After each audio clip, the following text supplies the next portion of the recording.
네, 오늘 거룩한 주일 아침, 내일 일을 우리가 알지 못해도 오늘 하루를 신실하게 붙들고 살아가는 사랑하는 그린빌 가족들에게 하나님 아버지의 신실하심이 흔들리지 않는 그런 반석이 되어 주시기를 간절히 기원합니다. 지난 수요일 남미의 베네수엘라에서 아주 거대한 지진이 발생했습니다.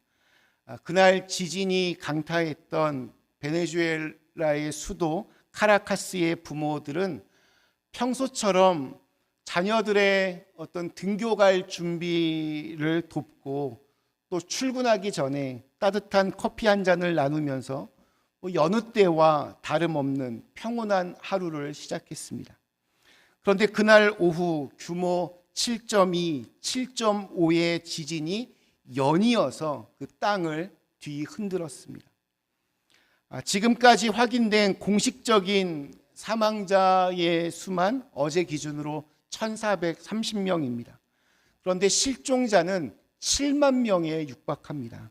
그러니까 시간이 갈수록 아마 사망자의 숫자는 폭발적으로 증가할 것입니다. 도시 곳곳이 폐허가 되었습니다. 세계 각국에서 도착한 구조대가 무너진 그 건물 더미에서 생존자를 찾기 위한 필사의 수색을 지금도 이어가고 있습니다. 감당할 수 없는 큰 슬픔과 아픔을 경험하고 있는 우리 베네수엘라 국민들에게 하나님의 위로와 또 회복의 은혜가 함께 하시기를 기도합니다. 이 카라카스가 위치하고 있는 곳은 이미 수차례, 이번이 처음이 아니라 이미 수차례 지진이 발생했던 곳입니다. 언젠가 다시 또 이 땅이 흔들릴 거라는 건 누구나 아는 사실이었습니다. 그러나 그 언젠가, 이게 6월 24일이라고 하는 것은 그날 아침까지 아무도 몰랐습니다. 위험은 알아도 정확한 날짜는 알 수 없습니다. 이것이 내일이라고 하는 시간의 본질인 것 같습니다. 내일은 예고 없이 찾아옵니다. 그런데 인간은 이 모름이 주는 두려움을 가만히 견디지를 못합니다. 그래서 언제 닥칠지 모르는 위기의 그 빈 공간을 스스로 만든 안전망으로 어떻게든 채워보려고 애를 씁니다. 보험을 들고 적금을 넣고 건강검진을 받습니다. 그러고도 마음이 놓이지를 않습니다. 다 낼 거 내고 계산이 끝나도 마음속에 있는 불안감은 가시지를 않습니다. 더 모아야 안심이 될 것 같고 더 알아야 안심이 될 것 같습니다. 그런데 우리 모두가 알고 있습니다. 그 더에는 끝이 없습니다. 결국 사람은 아직 오지 않는 날을 오늘 이렇게 끌어안고 살아갑니다. 아직 일어나지 않은 일의 무게를 이미 일어난 일처럼 그렇게 무겁게 짊어지고 살아갑니다. 산 위에서 전해진 인생 지침서 산상수훈, 오늘 11번째 시간은 지난 주일 말씀에서 이어지는 후속편에 가깝습니다. 지난 주일에 혹시 기억나시나요? 우리의 존귀함은 우리가 무엇을 지금 가지고 있느냐에 달려있는 것이 아니라 내가 누구의 자녀인가에 달려있다는 말씀을 드렸습니다. 우리는 하나님의 자녀이기 때문에 존귀한 것입니다. 그리고 그 존귀함을 기억하고 있는 사람에게는 염려가 설 자리가 없습니다. 그리고 나서 오늘 31절과 32절 말씀이 이렇게 시작합니다. 그러므로 염려하여 이르기를 무엇을 먹을까? 무엇을 마실까? 무엇을 입을까 하지 말라. 이는 다 이방인들이 구하는 것이라. 너희 하늘 아버지께서 이 모든 것이 너희에게 있어야 할 줄을 아시느니라. 무엇을 먹을까? 무엇을 마실까? 무엇을 입을까? 염려하는 것은 이방인들이 구하는 것이라고 합니다. 여러분들은 이방인이십니까? 아니십니까? 여기에 나오는 이방인은 헬라어로 에스네라는 단어를 쓰는데, 이 단어는 단순히 다른 나라 사람, 다른 민족 이런 뜻이 아닙니다. 하나님을 알지 못하는 사람들, 하나님과 상관없이 살아가는 사람들을 가리킵니다. 이방인은 염려합니다. 보다 정확히는 염려해야만 합니다. 왜냐하면 그들은 하나님을 모르기 때문입니다. 자기 힘으로, 자기의 능력으로 이 힘든 세상을 홀로 헤쳐나가야 하고 불안한 내일을 막아야만 합니다. 그러나 하나님의 자녀들은 염려할 필요가 없습니다. 왜냐하면 하늘 아버지가 계시기 때문입니다. 주님은 오늘 우리 그린빌 가족들에게 이렇게 말씀하십니다. 너희 하늘 아버지께서 이 모든 것이 너희에게 있어야 할 줄을 아시느니라. 아주 위로가 되는 단어가 바로 아시느니라입니다. 우리는 내일을 알지 못해 두려워하고 그것을 대비하려고 애를 쓰지만, 우리의 아버지는 우리의 내일은 물론이고 우리에게 당장 무엇이 필요한지조차 이미 완벽하게 알고 계십니다. 그 모름의 빈자리를 스스로 채우려고 발버둥치는 우리에게 하나님이 알고 계신다. 이것은 가장 완벽한 평안의 근거가 됩니다. 남들보다 먼저 이렇게 염려에 짙은 어둠을 통과해낸 누군가의 신앙 고백, 우리가 간증이라고 하죠. 이것은 오늘 불안과 싸우는 사람들에게 든든한 이정표가 됩니다.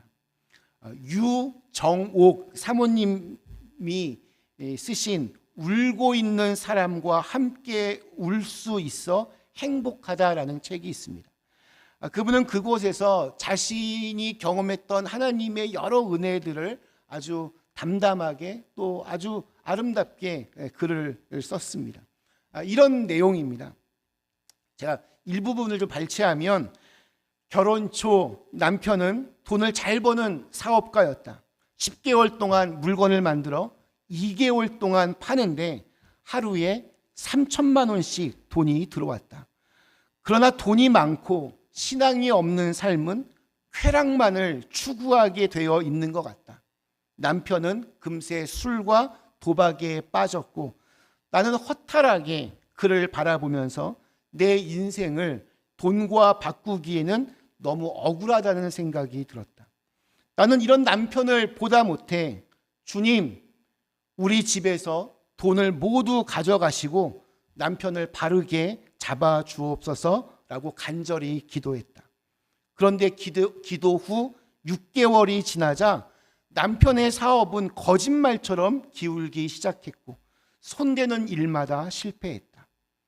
그런데 막상 집이 넘어가고 거리에 내몰릴 상황까지 되자 차라리 죽는 것이 나을 만큼 고통스러웠다. 여기에다 너무 신경을 써서인지 스트레스성 장출혈이 왔고 병원에서는 병증이 심해 나쁜 쪽으로 진전될 수 있으니 정밀 검사를 하자고 했다. 나는 건강과 재산을 잃고 망연자실한 모습으로 친정을 찾아갔다. 결혼 전 어머니는 내게 하나님의 일을 하라고 권했지만 나는 그것을 거부했다. 무엇보다 예수를 믿지 않는 남편과의 결혼은 어머니의 가슴에 대못을 박는 일이었다. 나는 눈물을 쏟으며 엄마, 우리 사업도 다 망했어요. 집도 넘어갔고 거리에 나앉게 되었어요 라고 말했다. 그런데 어머니는 아무런 동요도 없이 담담하게 할렐루야 라고 말씀하시는 것이 아닌가. 나는 다시 엄마 거기에다 나 죽을 병에 걸렸어 라고 울먹였다. 그 말에도 어머니의 대답은 역시 할렐루야였다. 어머니는 곧장 주님 감사합니다. 내 사위 어서 주님께 돌아오게 하옵소서. 돈도 부수고 건강도 부수고 안 되면 생명을 부숴서라도 돌아오게 하옵소서라고 기도하셨다. 그리고 이분이 이 유정옥 사모님이 이 글을 이제 어느 그 신문사에 이제 계속 기고하셨었는데 이 다음 스토리가 어떻게 진행되었는지 아십니까? 망난이었던 남편은 목사님이 되었습니다. 사모님은 노숙인 또 말기암 환자들을 돕다가 지금은 교도소 사역을 하고 계십니다. 그분이 말기암 환자들을 돌보는 일을 오래 했는데 그때 얻었던 유명한 영적인 통찰이 하나 있습니다. 그녀는 삶의 모든 경기에 임할 때 더 이상 나에게 두려움이 없다 이렇게 고백했는데 그 비결은 바로 삶의 대진표를 다시 짜는 것이었다고 합니다. 예를 들어서 이런 것입니다. 소년 다윗 대 골리앗 장군. 누가 이길까요? 소년 다윗 대 골리앗 장군. 누가 봐도 다윗이 집니다. 그런데 하나님 대 골리앗 장군. 누가 봐도 골리앗이 집니다. 양치기 모세 대 애굽의 바로왕. 누가 봐도 모세가 집니다. 그런데 하나님 대 애굽의 바로왕. 누가 봐도 바로왕이 집니다. 그녀는 이 진리를 깨닫고 자신의 삶에 놓여져 있는 대진표들을 다시 짜기 시작했습니다. 자신의 이름을 빼고 하나님의 이름으로 바꾸는 작업을 했습니다. 그분의 이름이 유정옥인데 유정옥 대 말기암. 누가 봐도 유정옥이 집니다. 그런데 하나님 대 말기암. 누가 봐도 말기암이 집니다. 우리의 일상에도 내 힘으로는 어찌할 도리가 없는 거대한 문제들이 사건, 사고들이 수없이 찾아옵니다. 그때 우리는 멈추어 서서 생각해야 합니다. 도저히 피할 도리가 없는 일 앞에서 우리가 꺼내 들어야 할 무기는 염려가 아니라 하나님의 이름을 그곳에 넣고 하나님께 온전히 맡기는 것입니다. 우리 삶의 대진표를 다시 짜야 합니다. 내가 지금 누구와 싸우고 염려하고 있는지 돌아봐야 합니다. 스스로 내 혼자의 힘으로 내일의 짐을 짊어지려고 했던 그 염려의 한 가운데에서 나를 대신하여 싸우시는 전능하신 하나님을 볼 수 있어야 합니다. 지금 당장은 염려의 먹구름에 가려져 한치의 앞도 보이지 않을 수 있습니다. 하지만 우리는 그 짙은 구름 뒤에 숨겨진 찬란한 태양과 같은 하나님의 뜻을 보아야 합니다. 먹구름은 반드시 지나갑니다. 우리의 삶의 먹구름을 허락하신 분도 하나님이시기에 마침내 그것을 걷어내시고 눈부신 태양을 비춰 주실 분도 바로 우리가 믿는 하늘 아버지이십니다. 33절 말씀 우리는 꼭 기억해야 됩니다. 그런즉 너희는 먼저 그의 나라와 그의 의를 구하라. 그리하면 이 모든 것을 너희에게 더하시리라. 내 삶의 대진표에서 내 이름을 지우고 하나님의 이름을 적어 놓는 것, 그것이 바로 먼저 그의 나라와 그의 의를 구하는 삶입니다. 주님은 우리에게 그저 아무것도 하지 말고 가만히 있으라라고 말씀하지 않으십니다. 삶의 방향과 우선순위를 바꾸라고 하십니다. 이방인처럼, 하나님을 모르는 이방인처럼 내일의 생존을 위해서 무엇을 먹을까를 구하며 겹겹이 안전망을 치던 자리에서 벗어나 내 삶을 다스리시는 하나님의 통치, 즉 그의 나라를 먼저 구하라는 것입니다. 우리가 이 우선순위를 바로잡을 때 주님은 놀라운 약속을 주십니다. 이 모든 것을 너희에게 더하시리라.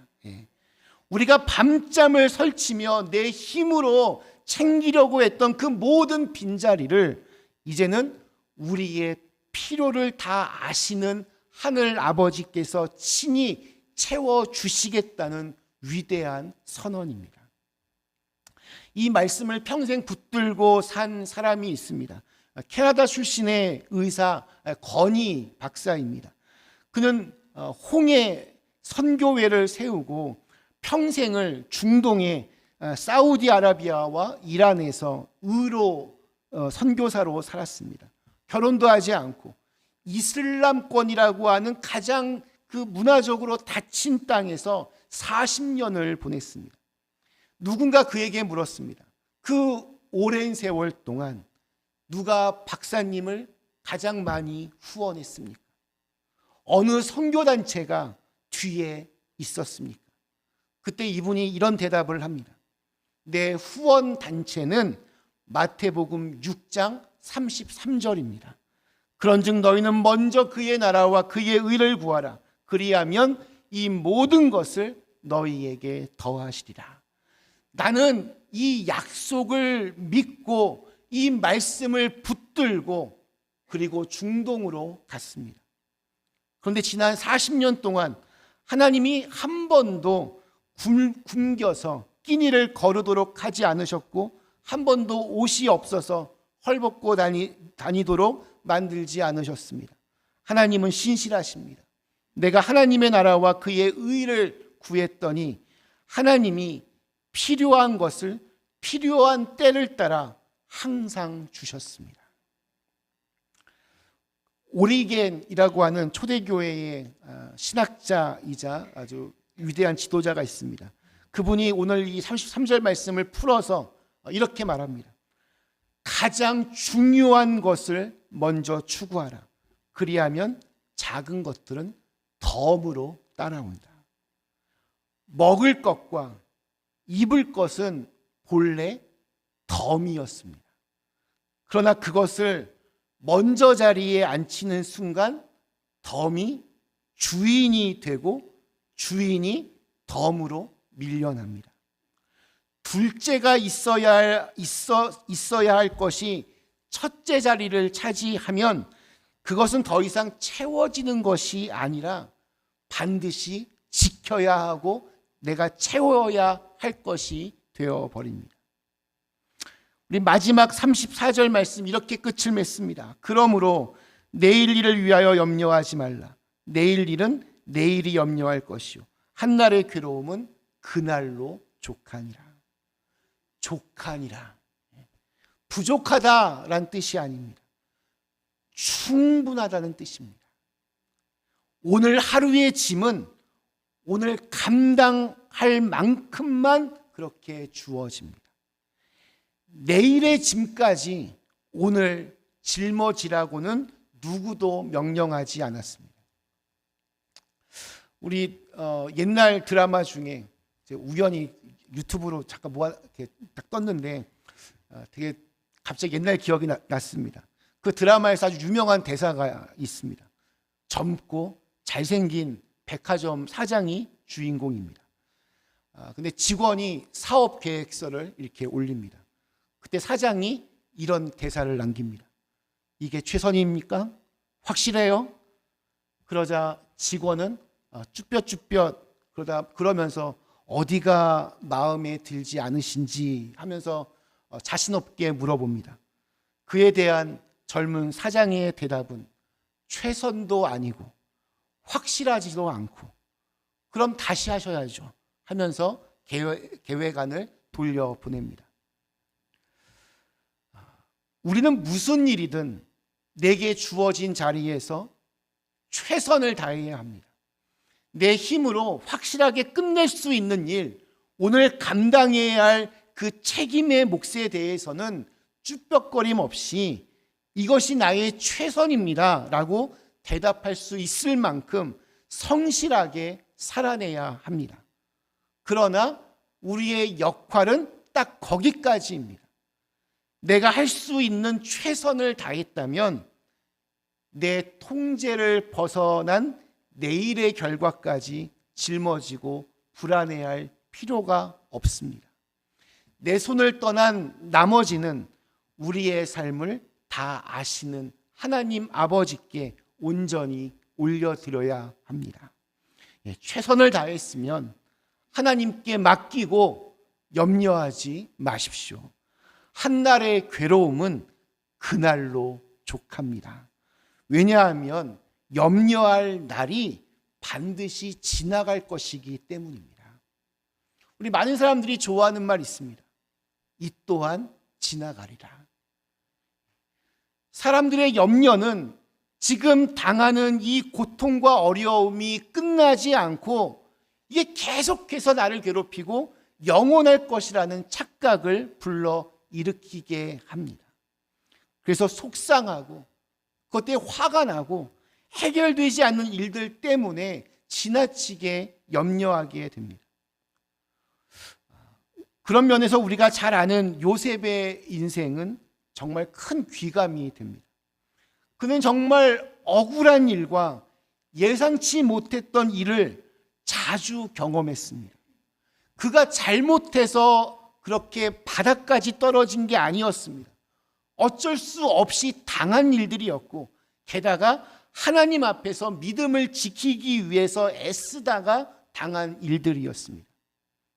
그러나 저 개인적으로 요셉의 최고의 순간이 언제였는가 이렇게 물어본다면 창세기 50장 20절에 나오는 고백이라고 말할 것 같습니다. 자기를 노예로 팔아넘겼던 형들에게 요셉은 이렇게 말합니다. 당신들은 나를 해하려고 했으나 하나님은 그것을 선으로 바꾸셨다. 그가 살아갔던 그 순간순간들이 얼마나 힘들고 고통스러웠겠습니까? 지금 당하고 있는 일들을 보면 장래가 얼마나 두렵고 불투명하고 염려스러웠겠습니까? 하지만 그는 순간순간마다 형통함을 경험합니다. 그가 당하는 일이 마지막이 아니라 이 또한 지나가는 일이기 때문입니다. 그리고 결국에는 하나님께서 선하게 인도하실 것을 믿었고 그 믿음대로 되었습니다. 우리는 고통의 순간들을 경험합니다. 아주 찰나의 순간이지만 비행기를 타고 가다 보면 난기류에 휩싸여서 이 비행기 안이 막 심하게 흔들릴 때가 있습니다. 순간적으로 정말 굉장히 무섭고 두렵습니다. 그러나 이 또한 지나가리라. 참는 그 시간이 얼마냐 이게 문제이지 결국에는 다 지나갑니다. 우리 로마서 8장 28절의 말씀을 기억하셨으면 좋겠습니다. 하나님을 사랑하는 자, 곧 그의 뜻대로 부르심을 입은 자들에게는 모든 것이 합력하여 선을 이루느니라. 우리가 하나님을 믿는 믿음 안에서 이러한 고백을 할 수 있습니다. 우리에게 염려할 것이 없는 것이 아니라 염려를 이겨낼 수 있는 믿음이 우리에게 있다는 것이 그것이 큰 축복이고 은혜입니다. 신앙생활을 열심히 하는 우리에게도 또 우리 주변의 선한 이웃들에게도 때때로 설명할 수 없는 나쁜 일들이 일어납니다. 그러나 우리는 굳게 믿습니다.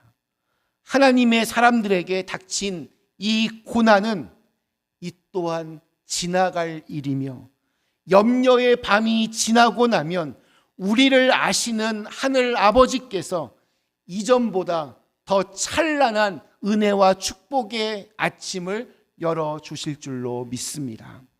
말씀 마치겠습니다. 우리 사랑하는 그랜빌 가족 여러분, 산 위에서 전해진 인생 지침서 산상수훈 11번째 시간은 내일의 두려움은 내려놓고 오늘 하루를 굳건한 믿음으로 살아가라는 주님의 말씀을 살펴보았습니다. 우리가 호흡하며 선택할 수 있는 시간, 예수 그리스도의 십자가를 붙들 수 있는 유일한 기회는 오직 오늘 바로 지금 이 순간뿐입니다. 끝없는 내일의 두려움이라는 그 무거운 짐을 홀로 진 채 절망을 향해 걸어가는 걸음을 당장 멈추고 오늘 이 아침 우리의 모든 염려를 주님의 피 묻은 십자가 앞에 완전히 내려놓으실 수 있기를 축원합니다. 하나님은 지금 이 시간 우리의 마음의 문을 두드리시며 내 불안한 내일을 온전히 내게 맡기고 너는 오늘 내가 주는 영원한 평안을 누리라 애타게 부르고 계십니다. 오늘 받은 것이 오늘 쓸 만큼입니다. 내일 받을 것은 내일 주어집니다. 그것은 부족과 결핍이 아니라 하나님의 방식입니다. 한날의 괴로움이 그날로 족한 이유는 그 날을 채우시는 분이 내일도 여전히 살아계시고 내일도 여전히 우리와 함께 하시기 때문입니다. 오늘 하루치의 은혜를 받으셨다면 그것으로 충분합니다. 내일의 은혜는 내일 다시 부어주실 줄로 믿습니다. 그렇게 오늘은 주어진 자리에서 최선을 다해 살아내고 내일은 아버지의 손에 온전히 맡기는 우리 그랜빌 가족들 다 되실 수 있기를 주님의 이름으로 간절히 축원합니다. 우리 주신 말씀을 생각하며 잠시 함께 기도하겠습니다.